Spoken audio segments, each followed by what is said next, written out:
देखिए, एस्ट्रो वास्तु के अंदर हमारे पास 8 डायरेक्शंस होती हैं और हमारे 9 ग्रह हैं। तो कैसे हमारे जो 9 ग्रह हैं 8 डायरेक्शंस के साथ बैलेंस होते हैं और उन ग्रहों को हम अपने चार्ट के अंदर अपने घर के वास्तु के अकॉर्डिंग उनकी जो पावर है वो एनहेंस कर सकते हैं और उनकी अगर वही कोई नेगेटिव पावर है उनको हम कम भी कर सकते हैं। देखिए, सिंपल सी यहाँ पे एक चीज़ आती है कि हम अपनी सबसे पहले देखें कौन सी डायरेक्शन कौन से प्लेनेट को शो करती है। जो हमारी ईस्ट डायरेक्शन है वो सूर्य को रिप्रेजेंट करती है।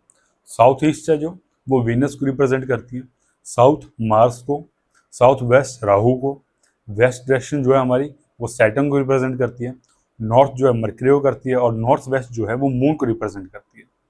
और साथ ही जो नॉर्थ ईस्ट डायरेक्शन है वो रिप्रेजेंट करती है आपके केतु और जुपिटर दोनों को।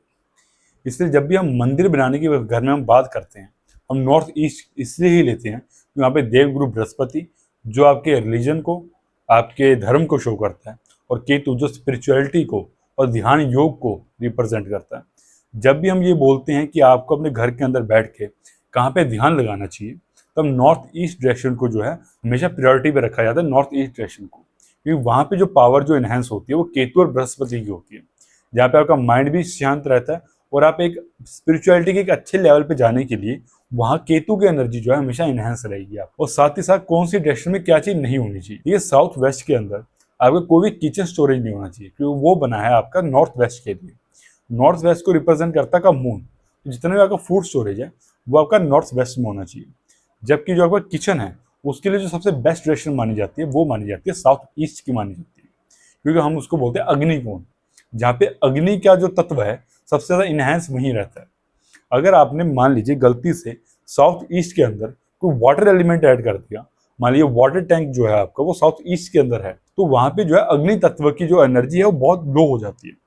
वहाँ पे आप जो मैन ऑफ द हाउस है वो फेस करेगा कि कोई भी घर के अंदर डिसीजन लेने हैं या अपनी लाइफ के अंदर कोई बड़े डिसीजन लेने हैं, उसके अंदर उसको बहुत ज़्यादा कन्फ्यूजन रहेगी और कभी स्टेबल नहीं रह पाएगा वहाँ पे, क्योंकि मून जो है ना उस स्टेबिलिटी को जो है ना वो खराब कर देता है। कि मून एक खुद ही एक अनस्टेबल प्लेनेट है, कि फूड स्टोरेज को इसलिए नॉर्थ वेस्ट में इसलिए रखा जाता है, वो यूज होता रहे जो धन धान्य है आपका, ठीक है, जो आपका धान है जो वो यूज होता रहे वहाँ पे, क्योंकि वहाँ पे जो चीज़ है वो ज़्यादा टिकती नहीं है। और अब कोई चीज़ टिकानी है अपने घर के अंदर, वो है सबसे बढ़िया चीज़ साउथ ऑफ साउथ वेस्ट, वो वहाँ टिकी रह जाएगी, वहाँ से वो कहीं जाएगी नहीं। तो इस तरह से आप अपने एलिमेंट्स को बैलेंस कर सकते हैं और अपने प्लैनेट्स को जो आपकी कुंडली में एक बुरा रिजल्ट दे रहे हैं उनकी डायरेक्शंस को अच्छे से साफ सुथरा रख के या उनका कोई एलिमेंट वहाँ पे ऐड करके अपने घर को, अपने प्लैनेट्स को, सबको यहाँ बैलेंस कर सकते हैं। ये बिल्कुल एक बेसिक और एक बिल्कुल स्टार्टिंग कंसेप्ट होता है एस्ट्रो वास्तु का।